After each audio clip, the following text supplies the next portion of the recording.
ٹھونک دی جائیں تو وہاں موجود آسیب ختم ہو جائے گا، لیکن پورے گاؤں کے سامنے تمہیں کہنا ہوگا کہ حویلی تم اپنی مرضی سے جا رہے ہو، تمہیں کچھ ہوا تو ہماری ذمہ داری نہیں ہوگی۔ میں وعدہ کرتا ہوں اگر تم حویلی سے سلامت واپس آئے تو یہ حویلی تمہارے نام کر دوں گا۔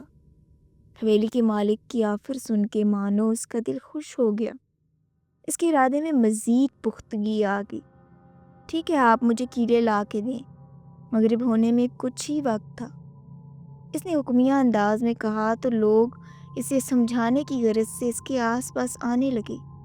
کسی نے کہا کہ ایک بار پھر سوچ لے، کسی نے کہا کہ حویلی کے باہر ہی کیلے ٹھونک کے آ جائے۔ سب کی باتیں ایک کان سے سن کر وہ دوسرے کان سے نکال رہا تھا۔ کچھ وقت سرکنے کے بعد فضا میں مغرب کی اذان کی آواز گونجی تو حویلی کے مالک سے کیلے اور ہتھوڑے لے کے وہ ہاتھ میں لالٹین لیے کالی حویلی کی جانب بڑھ گیا۔ پورا گاؤں ہجوم کی صورت میں اسے جاتے دیکھ رہا تھا۔ سب کے چہرے پر خوف اور قدموں کی کپکپاہٹ تھی۔ وقت جیسے جیسے گزر رہا تھا ویسے ویسے اندھیرے میں تیزی آ رہی تھی۔ کافی دیر چلنے کے بعد وہ کالی حویلی کے سامنے کھڑا تھا۔ اس بھیانک حویلی کو دیکھ کے اس کی ریڑھ کی ہڈی میں سنسناہٹ ہوئی تھی۔ اس سے پہلے وہ کالی حویلی میں داخل ہوتا، ساتھ ہی کتے بلیوں اور الو کی آوازیں گونجنے لگی۔ یہ آوازیں اتنی بھیانک تھیں کہ نہ چاہتے ہوئے بھی اس نے لالٹین پھینک کر کانوں پر ہاتھ رکھ لیا تھا۔ گھپ اندھیرا جنگل، خوفناک آوازیں اور سامنے کھڑی کالی حویلی کا لالچ یاد آتے ہی اس کی ہمت جاگ گئی تھی۔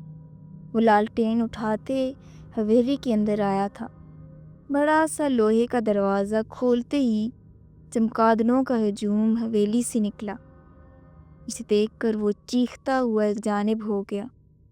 پورا پسینے میں بھیگنے کے بعد جب اسے سمجھ آیا کہ چمگادڑیں تو قدیم اور بند جگہوں پر ہوتی ہیں، اندر آتے ہی اس کے کانوں میں تیز ہواؤں کی شائیں شائیں آواز آ رہی تھی۔ دل کی کیفیت ایسی تھی جیسے ابھی باہر آ جائے گا۔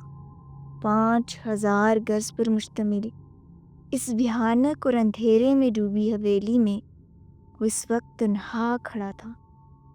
ایسا محسوس ہوتا جیسے کوئی ابھی آ جائے گا۔ زیادہ اندر جانے کا فیصلہ چھوڑ کے وہ وہیں بیٹھ کے کیل ٹھوکنے لگا۔ سناٹے کے ماحول میں کیل کے ٹھکنے کی آواز گڑے مردے کو اکھاڑنے کے لیے کافی تھی۔ وہ پسینے میں شرابور، خوف سے ادھر ادھر دیکھتا تیزی سے کیل ٹھونک رہا تھا۔ اسے ایسا محسوس ہو رہا تھا کہ اس کا دل کام کرنا بند کر دے گا۔ ہاتھ پاؤں کپ کپا رہے تھے۔ زمین میں کیل پیوست کرنے کے بعد وہ جیسے کھڑا ہوا تھا کسی نے اسے پکڑ لیا تھا۔ وہ اپنی جگہ پر کھڑا رہ گیا۔ چند سیکنڈ بعد اس کی آنکھ، ناک اور منہ سے تیزی سے خون بہنے لگا۔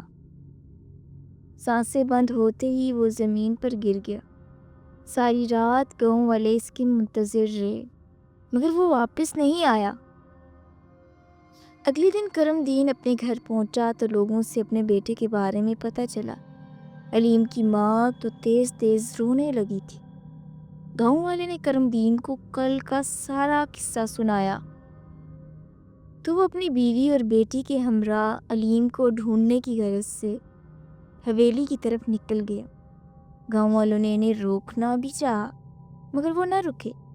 بیٹے کی محبت میں ماں باپ اور بھائی کی محبت میں بہن اپنی جان کی پرواہ کیے بغیر حویلی تک پہنچ گئے۔ رات کے مقابلے میں اس وقت ماحول بہت پرسکون تھا۔ یہ حویلی بہت عالیشان معلوم ہو رہی تھی۔ دم درود کرتے کرم دین اندر پہنچا تو دیکھا علیم خون میں لت پت زمین پر پڑا ہوا ہے۔ تینوں نفوس روتے پیٹتے اس کی جانب بھاگے تھے مگر وہ دنیا چھوڑ کے جا چکا تھا۔ اس کو اٹھانے کی غرض سے کرم دین نے اسے پکڑا تو دیکھا کہ اس کی قمیض اسی کی ٹھونگی ہوئی کیل میں اٹکی ہوئی تھی، یعنی کہ وہ کسی جن آسیب سے نہیں بلکہ اپنے خوف کی لپیٹ میں مارا گیا۔ اسے لگا اس کو کسی نے پکڑ لیا ہے، اس لیے اس کا دل کچھ سوچنے سمجھنے سے پہلے ہی پھٹ گیا۔ علیم تو جا چکا تھا، مگر کرم دین کو پتہ چل گیا تھا کہ کالی حویلی میں کوئی آسیب نہیں، اس لیے حویلی کے مالک نے حویلی کرم دین کے نام کر دی تھی۔ کرم دین اور اس کی بیوی بیٹے کے غم میں بیمار ہو گئے تھے۔ گھر اور باہر کی ذمہ داریاں ان کی بہن کے سر پر تھیں۔ وہ کماتی بھی تھی اور گھر بھی چلاتی، ماں باپ کی خدمت بھی کرتی۔ اکثر بھائی کی یاد میں وہ ماں باپ سے چھپ کر گھنٹوں روتی۔ ایک دن شہر سے ایک بڑی کمپنی نے گاؤں میں آ کے کالی حویلی کو 2 کروڑ کے عوض خرید لیا تھا۔ اب ان لوگوں کے دن پھر گئے تھے۔ ہنا کو کام کے لیے نہ باہر جانا پڑتا تھا، نہ گھر میں کام کرنا پڑتا تھا، بلکہ وہ شہر کے ایک اچھے ڈاکٹر سے اپنے ماں باپ کا علاج کروا رہی تھی۔ ایک دن اسی ڈاکٹر فرقان نے اسے اپنا ہمسفر بنانے کی پیشکش کی، تو اس نے خوشی خوشی قبول کر لی۔ اب انہوں نے گاؤں چھوڑ دیا تھا، شہر میں ایک ہنستی بستی زندگی گزارتے۔ کرم دین، تہمینہ اور ہنا اکثر گاؤں کی تلخ یادوں کو یاد کر کے رو پڑتے، مگر ڈاکٹر فرقان کی صورت کرم دین اور تہمینہ کو اپنے علیم کے جیسی لگتی تھی۔ ڈاکٹر فرقان ان سب کا بہت خیال رکھتے تھے۔ مزید ایسی کہانیاں سننے کے لیے میرے چینل کو سبسکرائب